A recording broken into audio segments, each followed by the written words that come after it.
नमस्कार, मैं doctor Gunjan, gynaecologist, infertility specialist एवं लेप्रोस्कोपिक सर्जन, स्पर्श हॉस्पिटल हल्द्वानी।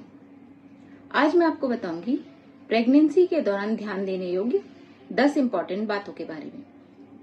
सबसे पहले प्री कंसेप्शनल काउंसलिंग, यानी कि जब भी आप प्रेगनेंसी प्लान करें उससे 2 से 3 महीने पहले किसी स्पेशलिस्ट गायनेकोलॉजिस्ट से कंसल्ट करें, क्योंकि ये देखा गया है कि कुछ मरीजों में प्रेगनेंसी के बाद बच्चे में कुछ ऐसी शारीरिक या जेनेटिक बीमारियां आ जाती हैं जो बच्चों में या तो जानलेवा हो जाती हैं या फिर मंदबुद्धि या अपंगता का कारण बन जाती हैं। ऐसी सभी बीमारियों की जांच और उनके इलाज की सुविधा प्रेगनेंसी से पहले के टेस्ट से संभव हो पाती है। फिर आता है अर्ली ANC चेकअप, यानी जैसे ही आप कंसीव कर लें तुरंत अपने गायनेकोलॉजिस्ट से कंसल्ट करें, टेस्ट द्वारा प्रेगनेंसी कंफर्म कराएं। इस समय कुछ दवाइयां शुरू होती हैं जो बच्चे में शारीरिक बनावटी खराबी होने की संभावना को कम करती हैं, साथ ही मिसकैरेज के खतरे को भी कम करती हैं। फिर आता है रूटीन इन्वेस्टिगेशन, यानी कि प्रेगनेंसी के 9 महीने में समय समय पर कुछ जांचें और अल्ट्रासाउंड होते रहते हैं। ये बच्चे की ग्रोथ के लिए जरूरी होते हैं, साथ ही साथ मरीज को कोई बड़ी बीमारी तो नहीं है इसका पता लगाया जा सकता है।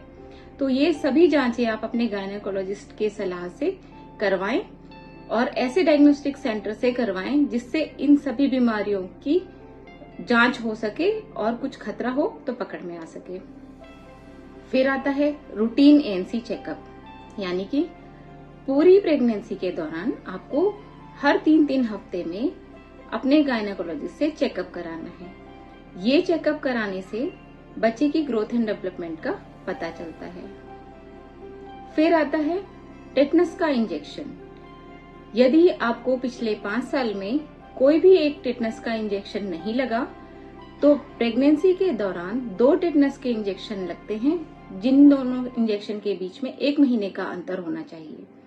यदि आपकी डिलीवरी पिछले 5 साल के अंदर हुई है या आपको कोई भी एक टेटनस का इंजेक्शन लगा है तो ये एक ही इंजेक्शन लगता है।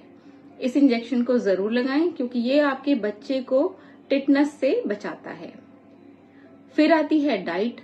खान पान का प्रेगनेंसी में अपना महत्व है क्योंकि बच्चे की ग्रोथ जो होती है वो आपके खान पान पे निर्भर होती है। शुरू के 3 महीने में कुछ महिलाएं ज्यादा उल्टी होने के कारण या जी मिचलाने के कारण खाना नहीं खा पाती, उन्हें अपने गायनेकोलॉजिस्ट से संपर्क करना चाहिए और दवाई लेकर के खाने की कोशिश करनी चाहिए। 3 महीने के बाद iron rich high protein diet लेनी चाहिए। प्रेगनेंसी में जो डाइट चार्ट प्रयोग होता है वो गायनेकोलॉजिस्ट की कंसल्टेशन से लिया जा सकता है। फिर आता है मेडिकल सप्लीमेंटेशन, यानी कि प्रेगनेंसी के दौरान जो भी आयरन, कैल्शियम या जो भी हेल्थ सप्लीमेंट्स आपको डॉक्टर के द्वारा प्रिस्क्राइब किए जाते हैं वो समय समय पे लेने चाहिए। ये बच्चे और माँ दोनों की ग्रोथ एंड डेवलपमेंट के लिए जरूरी होते हैं। प्रेगनेंसी के दौरान किसी भी मेडिकल कंडीशन में कोई भी दवा अपने आप से नहीं लेनी चाहिए, हमेशा गायनेकोलॉजिस्ट की सलाह के द्वारा लेनी चाहिए। फिर आता है एक्सरसाइज। 10 से 15 मिनट का नॉर्मल टहलना गर्भावस्था के लिए अच्छा माना जाता है। आप कुछ नॉर्मल लाइट एक्सरसाइज भी कर सकते हैं, बट बिना गायनेकोलॉजिस्ट के सलाह के कोई भी एक्सरसाइज ना करें। फिर आता है गर्भ संस्कार। साइंटिफिकली ये सब प्रूव हो चुका है कि बच्चे का मानसिक एवं शारीरिक विकास माँ के मानसिक एवं शारीरिक विकास पे निर्भर करता है। तो इसलिए घर का एनवायरमेंट है वो अच्छा रखें। माँ को चाहिए कि वो खुश रहे, पॉजिटिव रहे और आप जिस भी धर्म को मानते हो उस धर्म के धार्मिक ग्रंथों का अध्ययन कर सकते हैं। और सबसे लास्ट और सबसे इम्पोर्टेंट बात, सेफ प्लेस फॉर डिलीवरी, यानी कि किसी भी प्रेगनेंसी का सक्सेसफुल आउटकम ये माना जाता है जब डिलीवरी के बाद हमें एक हेल्दी बेबी और हेल्दी मदर मिलती है। तो अपनी डिलीवरी आप किसी भी स्पेशलिस्ट गायनेकोलॉजिस्ट से ही कराएं और ऐसे हॉस्पिटल में कराएं जहां पे डिलीवरी तो आसान हो ही, साथ में यदि कोई कॉम्प्लिकेशन हो जाता है तो माँ और बच्चे को आसानी से मैनेज किया जा सके, क्योंकि प्रेगनेंसी और डिलीवरी एक ऐसी प्रोसेस है जिसके दौरान कभी कभी स्थिति जानलेवा भी हो सकती है।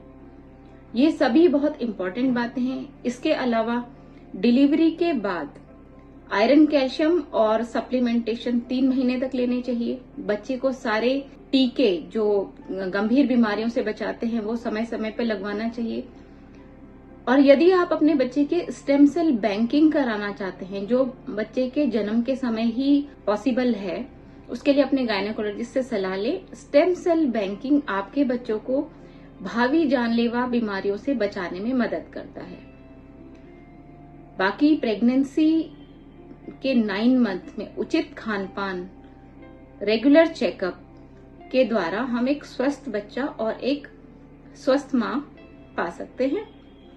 स्पर्श हॉस्पिटल हल्द्वानी में नॉर्मल डिलीवरी, ऑपरेशन द्वारा डिलीवरी और बच्चों से संबंधित सारी जांचें एवं इलाज की सुविधा उपलब्ध है। धन्यवाद।